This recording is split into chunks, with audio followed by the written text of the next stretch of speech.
యోహాను సువార్త 5వ అధ్యాయము. అటు తరువాత యూదుల పండుగ ఒకటి వచ్చెను గనుక యేసు యెరూషలేమునకు వెళ్ళెను. యెరూషలేములో గొర్రెల ద్వారము దగ్గర హెబ్రీ భాషలో బెతెస్దా అనబడిన యొక్క కోనేరు కలదు. దానికి 5 మంటపములు కలవు.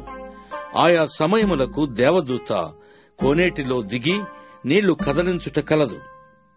నీరు కదలింపబడిన పిమ్మట మొదట ఎవడు దిగునో వాడు ఎట్టి వ్యాధి గలవాడైనను బాగుపడును గనుక ఆ మంటపములలో రోగులు, గుడ్డివారు, కుంటివారు, ఊచకాలు చేతులు గలవారు గుంపులుగా పడియుండిరి. అక్కడ 38 ఏండ్ల నుండి వ్యాధి గల ఒక మనుషుడుండెను. యేసు వాడు పడియుండుట చూచి వాడప్పటికి బహుకాలము నుండి ఆ స్థితిలో నున్నాడని ఎరిగి, స్వస్థపడగోరుచున్నావా అని వానినడుగగా, ఆ రోగి, అయ్యా, నీళ్లు కదలింపబడినప్పుడు నన్ను కోనేటిలోనికి దించుటకు నాకు ఎవడునూ లేడు కనుక నేను వచ్చునంతలో మరి ఒకడు నాకంటే ముందుగా దిగును అని ఆయనకు ఉత్తరమిచ్చెను. యేసు, నీవు లేచి నీ పరుపెత్తుకుని నడువుము అని వానితో చెప్పగా, వెంటనే వాడు స్వస్థత నొంది తన పరుపెత్తుకొని నడిచెను. ఆ దినము విశ్రాంతి దినము గనుక యూదులు, ఇది విశ్రాంతి దినము కదా, నీవు నీ పరుపెత్తుకున తగదే అని స్వస్థత నొందిన వానితో చెప్పిరి. అందుకు వాడు, నన్ను స్వస్థపరిచిన వాడు నీ పరుపెత్తుకొని నడువమని నాతో చెప్పెను అనెను. వారు, నీ పరుపెత్తుకొని నడువుమని నీతో చెప్పిన వాడెవడు అని వానిని అడిగిరి. ఆయన ఎవడో స్వస్థత నొందిన వానికి తెలియలేదు. ఆ చోటను గుంపు కూడియుండెను గనుక యేసు తప్పించుకుని పోయెను. అటు తరువాత యేసు దేవాలయములో వానిని చూచి, ఇదిగో స్వస్థత నొందితివి, మరి ఎక్కువ కీడు నీకు కలుగకున్నట్లు ఇకను పాపము చేయకుము. వాడు వెళ్లి తన్ను స్వస్థపరిచిన వాడు యేసు అని యూదులకు తెలియజెప్పెను. ఈ కార్యములను విశ్రాంతి దినమున చేసినందున యూదులు యేసును హింసించిరి. అయితే యేసు, నా తండ్రి ఇదివరకు పని చేయుచున్నాడు, నేనును చేయుచున్నాను అని వారికి ఉత్తరమిచ్చెను. ఆయన విశ్రాంతి దినాచారము మీరుట మాత్రమే గాక, దేవుడు తన సొంత తండ్రి అని చెప్పి తన్ను దేవునితో సమానునిగా చేసుకొనెను గనుక ఇందు నిమిత్తమును యూదులు ఆయనను చంపవలెనని మరి ఎక్కువగా ప్రయత్నము చేసిరి.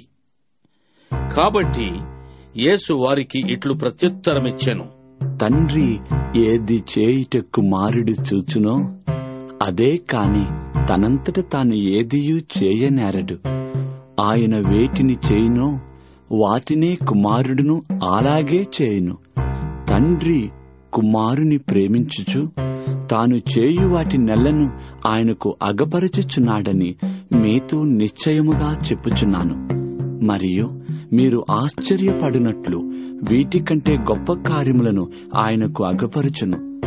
తండ్రి మృతులను ఎలాగూ లేపి బ్రతికించునో అలాగే కుమారుడును తనకిష్టము వచ్చిన వారిని బ్రతికించును. తండ్రి ఎవనికిని తీర్పు తీర్చడు గాని తండ్రిని గనపరచునట్లుగా అందరూ కుమారుని గనపరచువలెనని తీర్పు తీర్చుటకు సర్వాధికారము కుమారునికి అప్పగించి ఉన్నాడు. కుమారుని గనపరచని వాడు ఆయనను పంపిన తండ్రిని గనపరచడు. నా మాట విని నన్ను పంపిన వాని యందు విశ్వాసముంచువాడు నిత్యజీవము గలవాడు. వాడు తీర్పులోనికి రాక మరణములో నుండి జీవములోనికి దాటియున్నాడని మీతో నిశ్చయముగా చెప్పుచున్నాను. మృతులు దేవుని కుమారుని శబ్దము విని గడియ వచ్చుచున్నది, ఇప్పుడే వచ్చినది. దానిని వినివారు జీవింతురని మీతో నిశ్చయముగా చెప్పుచున్నాను. తండ్రి ఎలాగు తనంతట తానే జీవముగలవాడై ఉన్నాడో అలాగే కుమారుడును తనంతట తానే జీవముగలవాడై ఉండుటకు కుమారునికి అధికారము అనుగ్రహించెను. మరియు ఆయన మనిషి కుమారుడు గనుక తీర్పు తీర్చుటకు తండ్రి అధికారము అనుగ్రహించెను. దీనికి ఆశ్చర్యపడకుడి. ఒక కాలము వచ్చుచున్నది, ఆ కాలమున సమాధులలో నున్నవారందరూ ఆయన శబ్దము విని, మేలు చేసిన వారు జీవ పునరుద్ధానమునకును, కీడు చేసిన వారు తీర్పు పునరుద్ధానమునకును బయటకు వచ్చెదరు. నా అంతట నేనే ఏమీ చేయలేను. నేను వినున్నట్లుగా తీర్పు తీర్చుచున్నాను. నన్ను పంపిన వాని చిత్త ప్రకారమే చేయగోరుదును గాని నా ఇష్ట ప్రకారము చేయగోరను గనుక నా తీర్పు న్యాయమైనది. నన్ను గూర్చి నేను సాక్ష్యము చెప్పుకుని ఎడల నా సాక్ష్యము సత్యము కాదు. నన్ను గూర్చి సాక్ష్యమిచ్చు వేరొకడు కలడు. ఆయన నన్ను గూర్చి ఇచ్చు సాక్ష్యము సత్యమని ఎరుగుదును. మీరు యోహాను నొద్దకు కొందరిని పంపితిరి. అతడు సత్యమునకు సాక్ష్యమిచ్చెను. నేను మనుష్యుల వలన సాక్ష్యం అంగీకరింపను గాని మీరు రక్షింపబడవలెనని ఈ మాటలు చెప్పుచున్నాను. అతడు మండుచు ప్రకాశించుచున్న దీపమై ఉండెను.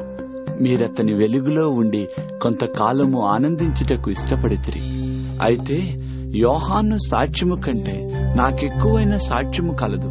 అదేమనినా, నేను నెరవేర్చుటకై తండ్రి ఏ క్రియలను నాకిచ్చి ఉన్నాడో నేను చేయుచున్న ఆ క్రియలే తండ్రి నన్ను పంపియున్నాడని నన్ను గూర్చి సాక్ష్యమిచ్చుచున్నవి. మరియు నన్ను పంపిన తండ్రియే నన్ను గూర్చి సాక్ష్యమిచ్చుచున్నాడు. మీరు ఏ కాలమందైనను ఆయన స్వరము వినలేదు, ఆయన స్వరూపము చూడలేదు. ఆయన ఎవరిని పంపెనో ఆయనను మీరు నమ్మలేదు గనుక మీలో ఆయన వాక్యము నిలిచి ఉండలేదు. లేఖనముల యందు మీకు నిత్యజీవము కలదని తలంచుచు వాటిని పరిశోధించుచున్నారు. అవే నన్ను గూర్చి సాక్ష్యమిచ్చుచున్నవి. అయితే మీకు జీవము కలుగునట్లు మీరు నా యొద్దకు రానొల్లరు. నేను మనుష్యుల వలన మహిమ పొందువాడను కాను. నేను మిమ్మల్ని ఎరుగుదును. దేవుని ప్రేమ మీలో లేదు. నేను నా తండ్రి నామమున వచ్చి ఉన్నాను, మీరు నన్ను అంగీకరింపరు. మరి ఒకడు తన నామమున వచ్చిన ఎడల వానిని అంగీకరింతురు. అద్వితీయ దేవుని వలన వచ్చు మెప్పును కోరక ఒకని వలన ఒకడు మెప్పు పొందుచున్న మీరు ఎలాగు నమ్మగలరు? నేను తండ్రి యొద్ద మీ మీద నేరము మోపుదునని తలంచుకుడి. మీరాశ్రయించుచున్న మోషే మీ మీద నేరము మోపును. అతడు నన్ను గూర్చి వ్రాసిను గనుక మీరు మోషేను నమ్మినట్టయినా నన్నును నమ్ముదురు. మీరతని లేఖనములను నమ్మని ఎడల నా మాటలు ఎలాగు నమ్ముదురు అనెను.